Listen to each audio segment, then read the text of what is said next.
வணக்கம். இன்னைக்கு நாம பார்க்க போறது ஒரு குட்டி கதை தான். ஆனா அதுல இருக்கிற பாடம் ரொம்ப ஆழமானது. ஒரு ராஜா, அவரோட தோட்டம், அப்புறம் நம்ம எல்லாரும் பண்ற ஒரு பெரிய தப்பு. அத பத்தி தான் இந்த விளக்கத்துல பார்க்க போறோம். சரி, வாங்க கதைக்குள்ள போலாம். இங்க ஒரு மர்மம் இருக்கு. ஒரு பெரிய ராஜாவோட தோட்டம். பூச்சி, புழு, வறட்சின்னு எந்த பிரச்சனையும் இல்லாமலேயே அழிஞ்சிட்டு இருக்கு. அது ஏன்? அதோட காரணம் என்னவா இருக்கும்? வாங்க, நாம சேர்ந்து கண்டுபிடிப்போம். கதையோட ஆரம்பமே ஒரு ராஜா தனக்கு ரொம்ப பிடிச்ச தோட்டத்துக்குள்ள நடந்து போறாரு. ஆனா அங்க ஒரு பார்க்கிற காட்சி ரொம்பவே விசித்திரமாவும் சோகமாவும் இருக்கு. அந்த தோட்டம் எப்பவும் உயிரோட்டமா செழிப்பா இருக்கும். ஆனா இப்போ ஒரே விரக்தி தான்.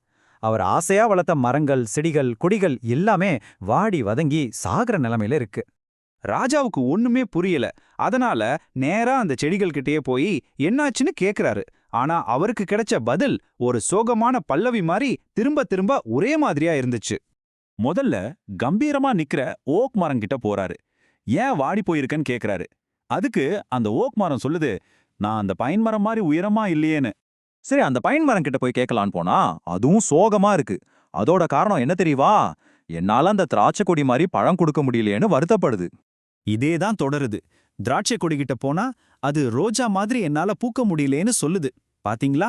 ஒவ்வொரு செடியும் தங்கிட்ட இல்லாத ஒன்ன நினைச்சு மத்ததோட தன்னை ஒப்பிட்டு கவலைப்பட்டுக்கிட்டே இருக்கு. இப்படி தோட்டத்துல எல்லாமே அழிஞ்சிட்டு இருக்கிறத பார்த்து ராஜாக்கே நம்பிக்கையே போயிடுச்சு. ஆனா அப்போதான் அவர் கண்ணுல ஒண்ணு படுது.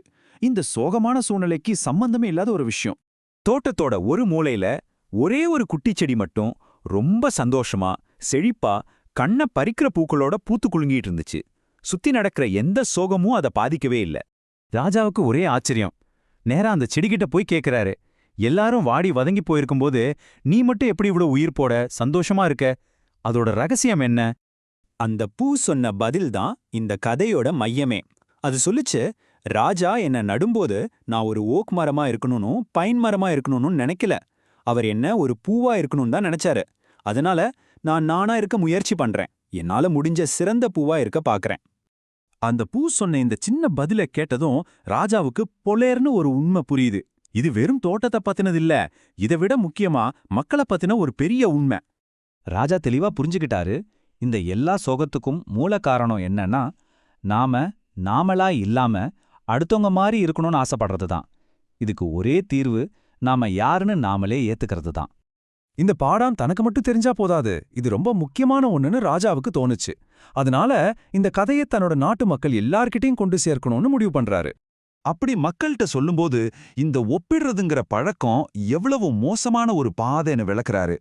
முதல்ல மனசு உடையும், அப்புறம் நமக்கே உரிய தனித்தன்மை அந்த முகம் வாடி போகும், கடைசியா மொத்தமா அழிஞ்சு போவோம். இந்த 3 படி சரிவை அவர் தெளிவா சொல்றாரு.